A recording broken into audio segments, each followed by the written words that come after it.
दोस्तों, आपने अभी तक जीडीपी वर्ड के बारे में जरूर सुना है।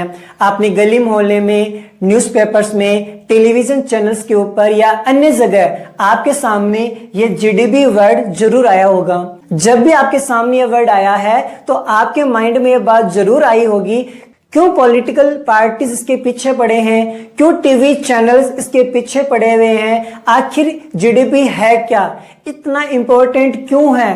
तो फ्रेंड्स, आज की वीडियो के अंदर हम इन सब बातों पे डिस्कस करने वाले हैं। आप मेरे साथ बने रहिए, वीडियो को अंत तक देखना है। हम जान जाएंगे कि आखिर जीडीपी का सही मायने हमारे देश के लिए क्या है।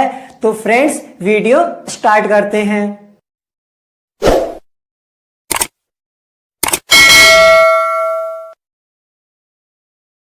Hello friends, I am Mukesh Kumar, welcome back to this channel. तो फ्रेंड्स, शुरू करते हैं और समझते हैं कि आखिर जीडीपी क्या है। जीडीपी समझने के लिए हमें सबसे पहले इसकी जो परिभाषा है उस पर हम डिस्कस करते हैं। परिभाषा क्या कहती है, तो देखो, सबसे पहले इसकी फुल फॉर्म देखते हैं। जीडीपी यानी कि ग्रॉस डोमेस्टिक प्रोडक्ट, हिंदी में कहते हैं सकल घरेलू उत्पाद। अब इसकी परिभाषा क्या कहती है कि किसी देश की सीमाओं के अंदर एक निश्चित अवधि में, यानी देश की जो भौगोलिक सीमा है, राजनीतिक सीमा है, उसके अंदर एक निश्चित अवधि में उत्पादित की जाने वाली घरेलू अंतिम वस्तु व सेवाओं का बाजार मूल्य का योग जीडीपी यानी कि सकल घरेलू उत्पाद कहलाती है। अब ये परिभाषा आपको समझ नहीं आई है तो हम क्या करते हैं कि इस परिभाषा को थोड़ा तोड़ के पढ़ते हैं। तो इसे तोड़ के हमने 4 भागों में बांट दिया है कि देश की सीमा, निश्चित अवधि, घरेलू वस्तु व सेवा, अंतिम मूल्य। यदि इन 4 टॉपिक को आप समझ जाओगे तो आप जीडीपी किसे कहते हैं ये भी समझ जाएंगे। तो प्रत्येक टॉपिक पर हम अच्छे से डिस्कस करते हैं। सबसे पहले आता है देश की सीमा के अंदर। इसका मीन्स क्या होता है? देश की सीमा का मीन्स है, मान लीजिए कि ये भारत देश दे रखा है, तो इस भारत देश के अंदर जितना भी वस्तुओं का निर्माण किया जाएगा, सेवाओं का निर्माण किया जाएगा, उसे हम किस में शामिल करेंगे? जीडीपी में शामिल करेंगे। अब चाहे मान लीजिए कि यहाँ पे राजस्थान दे रखा है, यहाँ पे मान लीजिए मध्य प्रदेश दे रखा है, यहाँ पे उड़ीसा दे रखा है, तो यह है तो इस भारत देश के अंदर ना, है तो इस भौगोलिक सीमा के अंदर ना। तो भौगोलिक सीमा के अंदर चाहे भारत देश की कंपनी है, चाहे विदेश की कंपनी है, जो भी प्रोडक्ट एंड सर्विस बनाई जाती है तो उसको हम किस में शामिल करेंगे? जीडीपी में शामिल करेंगे। ये हमारा कहलाता है देश की सीमा के अंदर। तो अब देखो, सीमा 2 तरीके से होती है। एक तो बोलते हैं हम भौगोलिक सीमा, जैसे ये भारत देश है तो ये भौगोलिक सीमा के अंदर आता है। दूसरा आता है राजनीतिक सीमा। मान लीजिए ये भारत देश है और ये जो वाला क्षेत्र दे रखा है, यहाँ से मान लीजिए कच्चा तेल निकालते हैं, तो ये भी हमारे किस में शामिल किया जाएगा? भारत देश की जीडीपी में शामिल किया जाएगा, क्योंकि ये तो हमारा भौगोलिक क्षेत्र हो जाता है, भौगोलिक सीमा हो जाती है। और कुछ सीमा क्या होती है? राजनीतिक सीमा होती है, जो एक देश के राष्ट्रीय के अंदर शामिल की जाती है। तो इसको हम किस में शामिल करेंगे? जीडीपी में शामिल करेंगे। यानी कि एक देश की सीमा, चाहे भौगोलिक सीमा है, चाहे राजनीतिक सीमा है, इसके अंदर चाहे देश की कंपनी है, चाहे विदेश की कंपनी है, जो भी प्रोडक्ट एंड सर्विस बनाई जाती है, उसका जो वैल्यू है, उसका जो मूल्य है, इन सब का योग करेंगे तो उसमें किस में शामिल किया जाएगा? तो उसे किस में शामिल किया जाएगा? जीडीपी में शामिल किया जाएगा। तो पहला पॉइंट क्लियर हो जाता है कि देश की सीमा के अंदर, चाहे राजनीतिक है, चाहे भौगोलिक है, एक देश की सीमा के अंदर, चाहे देश की कंपनी है, चाहे विदेश की कंपनी है, जो भी प्रोडक्ट बनाए जाते हैं, जो भी सर्विस की जाती है, उनकी जो वैल्यू है वो जीडीपी में शामिल की जाती है। अब सेकंड नंबर को देखते हैं, निश्चित अवधि।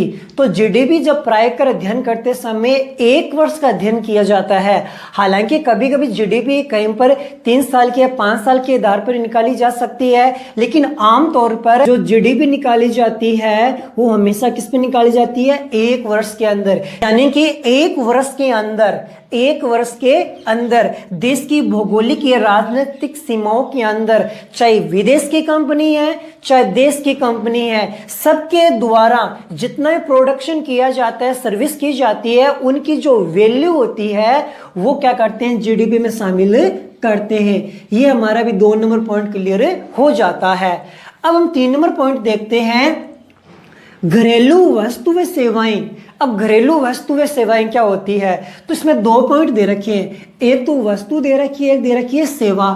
तो दोनों को हम अलग अलग डिस्कस करते हैं। सबसे पहले देखो कि वस्तु क्या होती है। वस्तु यानी कि इनको हम छू सकते हैं, जिनका हम उपभोग करके अपनी आवश्यकताओं को संतुष्ट कर सकते हैं, वो हमारी वस्तु कहलाती है। यानी पैसे के बदले जब किसी वस्तु को प्राप्त किया जाता है जिसको हम छू सकते हैं, वो हमारी वस्तु कहलाती है। फॉर एग्जाम्पल, मैंने 50 रुपये में ये मार्कर खरीदा है, तो मार्कर को मैं प्राप्त कर सकता हूँ, छू सकता हूँ, इससे मैं प्रयोग कर सकता हूँ, अपनी आवश्यकता संतुष्ट कर सकता हूँ, तो ये वस्तु कहलाती है। अब सेवाएं क्या होती है, सेवाओं से भी क्या होती है, मनुष्य की आवश्यकता संतुष्ट होती है। जब पैसों के बदले कोई ऐसी चीज प्राप्त करते हैं जिसको हम छू सकते हैं, वो तो कहलाती है वस्तु। जिसको हम छू नहीं सकते, ओनली महसूस कर सकते हैं, वो कहलाती है सेवाएं। हम उसे किसमें शामिल करते हैं, जीडीपी में शामिल करते हैं। यानी एक देश के अंदर जितने भी सामान बनाया जाता है, वस्तु बनाई जाती है, कपड़े है, खिलौने हैं, पुस्तकें हैं, या जो मोबाइल है, इलेक्ट्रॉनिक सामान है, जितनी भी चीजें या वस्तु कहलाएगी। जितनी भी सर्विस होती है, चाहे ड्राइवर द्वारा सर्विस दी जाए, डॉक्टर द्वारा सर्विस दी जाए, या कहीं पर भी टीचर द्वारा सर्विस की जाती है, इन दोनों की जो मूल्य होता है, कीमत होता है, उन दोनों को योग करके हम किस में जोड़ते हैं, जीडीपी में जोड़ते हैं। तो घरेलू वस्तु व सेवाएं भी हमारे समझ में अच्छे से आ गया होगा।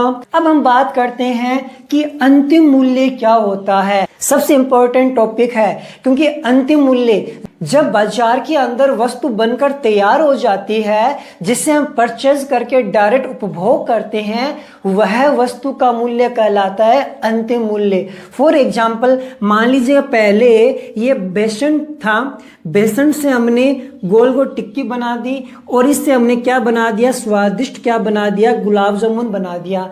ये मान लीजिए मैदे के 20 रुपये लगे, फिर इसको बनाने के अंदर मान लीजिए 50 रुपये लग गए, और रियल में जो भी ये जो गुलाब जामुन मार्केट में आए थे, मान लीजिए कि 120 रुपये लगते हैं। तो इनको मूल्य को शामिल नहीं किया जाएगा। जो अंतिम मूल्य कौन सा कहलाएगा, 120 कहलाएगा। अब ऐसा नहीं करेंगे कि 20 रुपये मैदे के जोड़ेंगे और 50 रुपये इसके बढ़ा के जोड़ लेंगे, फिर हम गुलाब जामुन मार्केट में बिकते हैं 120 रुपये, फिर टोटल कह देंगे 190 रुपये हो गए। ऐसा नहीं होता है। अंतिम वस्तु वह वस्तु होती है जिससे प्रक्रिया से गुजरता है, उस समय के मूल्य को शामिल नहीं किया जाता है। जब बनकर तैयार हो जाती है, वह मूल्य शामिल किया जाता है। फॉर एग्जाम्पल, यदि हम लोग जब आटा लेकर आते हैं, मान लीजिए कि 20 रुपये पर केजी है, तो बाजार में 20 रुपये को जीडीपी में शामिल करेंगे। अगर यदि मान लीजिए कि ब्रेड बनाने वाला व्यक्ति है या होटल में खाना बनाने वाला व्यक्ति है, वह बाजार से आटा 20 रुपये पर केजी हिसाब से लेकर आया था, फिर खाना बनाकर और एक प्लेट रोटी की वो 50 रुपये लेते हैं, तो इस 20 रुपये को 50 रुपये जो प्लेट ना रोटी की, इसमें शामिल नहीं करेंगे। गवर्नमेंट ये सब डिसाइड करती है कि कौन से मूल्य को हमें अंतिम मूल्य में शामिल करना है, कौन से मूल्य को हमें अंतिम मूल्य में शामिल नहीं करना है। अब हमने चारों टॉपिक पर अच्छे से डिस्कस कर लिया है। यानी कि एक देश के अंदर एक निश्चित समय के अंदर घरेलू वस्तु सेवाएं 1 वर्ष में बनाई जाती है। जो अंतिम मूल्य होता है, इनका योग क्या कहलाता है, जीडीपी कहलाता है, यानी कि ग्रॉस डोमेस्टिक प्रोडक्ट कहलाता है। अब इसको हम एक एग्जाम्पल के रूप में समझते हैं। देखिए, मान लीजिए कि ये अपन का भारत देश दे रखा है। यहाँ पे 3 कंपनी है। एक कंपनी तो अमूल है, और एक कंपनी दे रखी है सैमसंग, और एक कंपनी दे रखी है रिलायंस। ठीक है ना। अब ये कंपनी कौन सी है, ये तो है भारत की। रिलायंस भी कौन सी है, भारत की। और ये सैमसंग कौन सी है, हमारी विदेश की दे रखी है। अब विदेश की कंपनी हमारे देश में सर्विस देती है और इंडिया की कंपनी हमारे देश में सर्विस देती है, तो इन तीनों की जो इनकम होती है वो किस में शामिल की जाएगी? जीडीपी में की जाएगी, भारत की जीडीपी में। हालांकि ये विदेश की कंपनी है, ये अमेरिका है।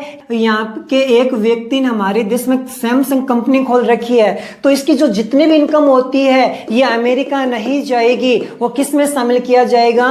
भारत के जीडीपी में शामिल किया जाएगा। फॉर एग्जाम्पल, ये पूरे एक साल के अंदर मान लीजिए कि 100 रुपए का इनकम कमाती है। एक बार अमाउंट को छोटा लेकर चल रहे हैं ताकि आपके समझ में आ जाए। करोड़ों में, मिलियन में, ट्रिलियन में कर सकते हैं, लेकिन अमाउंट को छोटा इसलिए कर रहा हूं ताकि समझने में आसानी रहे। जबकि हमारी अमूल कंपनी है, ये पूरे साल में 200 रुपए की इनकम कमाती है, जबकि रिलायंस ये 300 रुपए की इनकम कमाती है। तो देखो 100 रुपए, 200 रुपए और 300, तो हमारे देश की जीडीपी कितनी कहलाएगी? 600 रुपए हमारे देश की जीडीपी कहलाएगी। अब देखो, एक जो इंडिया का व्यक्ति है यहाँ पर फ्रांस के अंदर पैसे कमा रहा है। मान लीजिए कि इसने एक साल के अंदर 50 रुपए कमाए हैं। कितने रुपए कमाए हैं? 50 रुपए।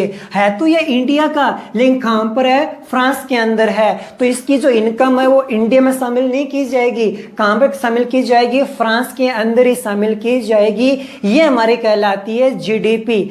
अगर जीडीपी ज्यादा होती है तो इसका मीन्स ये नहीं है कि सारी की सारी ये इनकम हमारे देश की है। ये सारी इनकम हमारे देश की नहीं होती है। हालांकि हमारे देश के अंदर ये बनाई जाती है, हमारे देश के अंदर इसका प्रोडक्शन होता है, लेकिन ये हमारी जो जीडीपी आती है वो हमारे देश की रियल इनकम नहीं होती है। यानी कि जीडीपी जिस देश की निकाली जाती है वह उस देश की रियल इनकम नहीं होती है। तो रियल इनकम कैसे निकाली जाती है? रियल इनकम निकालने के लिए बोला जाता है जीएनपी, यानी ग्रोस नेशनल प्रोडक्ट माना जाता है। इसका सूत्र क्या होता है कि जो जीडीपी होता है उसमें से एक्स माइनस एम कर दिया जाता है। क्या कर दिया जाता है? X minus M.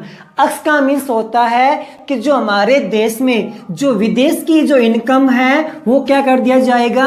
विदेश में चली जाएगी। यानी कि जीडीपी में से जो फॉरेन की इनकम थी वो घटा देंगे, और जो हमारा देश का व्यक्ति जो फ्रांस के अंदर बैठकर इनकम कमा रहा है उसकी इनकम हमारे देश में आएगी। तो ये हमारे देश की रियल इनकम कहलाएगी। फॉर एग्जाम्पल, जैसे कि हमारी जीडीपी कितनी दे रखी है? 600 रुपए।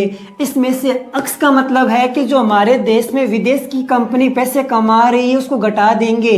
तो विदेश की कंपनी कितने पैसे कमा रही है? सैमसंग कमा रही है 100 रुपए। तो 100 रुपए हम क्या करेंगे? घटा देंगे। और जो विदेश के अंदर हमारे देश का व्यक्ति बैठा है जो इनकम कमा रहा है, जो एम है, उसको हम क्या करेंगे? जोड़ देंगे।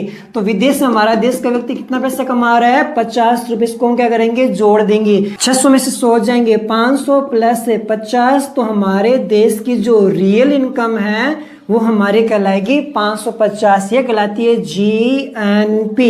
ये हमारी रियल इनकम कहलाती है। अगर जीडीपी ज्यादा है तो ये माना जाता है कि उस देश के अंदर प्रोडक्शन ज्यादा होती है, सर्विस ज्यादा होती है, यानी वह देश प्रोग्रेस की तरफ जा रहा है। और जिस देश की जीडीपी डाउन रहती है, मीन्स वहां पर प्रोडक्शन कम होता है, सर्विस कम दी जाती है, लोगों की इनकम कम रहेगी, यानी वह देश है पिछड़ता जा रहा है। जीडीपी हमारे देश की रीढ़ की हड्डी के समान होती है, इसलिए हमेशा यह देखा जाता है कि हमारे देश में प्रोडक्शन किया जाए। तभी ये कहा जाता है कि आत्मनिर्भर बनो। आत्मनिर्भरता का मीन्स यही होता है कि जिन वस्तुओं को हम अपने देश में बना सकते हैं उन वस्तुओं को हमारे देश में बनाया जाए, ताकि लोगों को रोजगार मिले, जिससे उनको इनकम बढ़ेगी। इनकम बढ़ने से डिमांड बढ़ेगी, डिमांड बढ़ने से उत्पादन ज्यादा करेंगे। जितना देश में उत्पादन ज्यादा होगा उतना हमारे देश की क्या बढ़ेगी? जीडीपी बढ़ेगी। जिस देश की जीडीपी ज्यादा होती है वह देश हमेशा क्या होता है? विकसित की ओर जा रहा होता है, प्रोग्रेस करता है। तो इसलिए फ्रेंड्स, गवर्नमेंट हमेशा यही कहती है जीडीपी को बढ़ाया जाए, जीडीपी को बढ़ाया जाए। तो फ्रेंड्स, आई होप आपको जीडीपी वाला टॉपिक अच्छे से क्लियर हो गया होगा। यदि कोई डाउट रहा है तो आप कमेंट सेक्शन में लिख सकते हो, या फिर अन्य कोई भी टॉपिक है जो आपको क्लियर नहीं हो रहे हैं, आपको समझ नहीं आ रहा है, ऐसे टॉपिक को आप कमेंट सेक्शन में लिख सकते हो। मैं उन कमेंट्स को पढ़कर उन पर जरूर वीडियो बनाऊंगा। तो फ्रेंड्स, वीडियो अगर अच्छा लगे तो लाइक करना है, शेयर करना है और चैनल को सब्सक्राइब करना है। तो फ्रेंड्स, मिलते अगली वीडियो के अंदर। Thank you.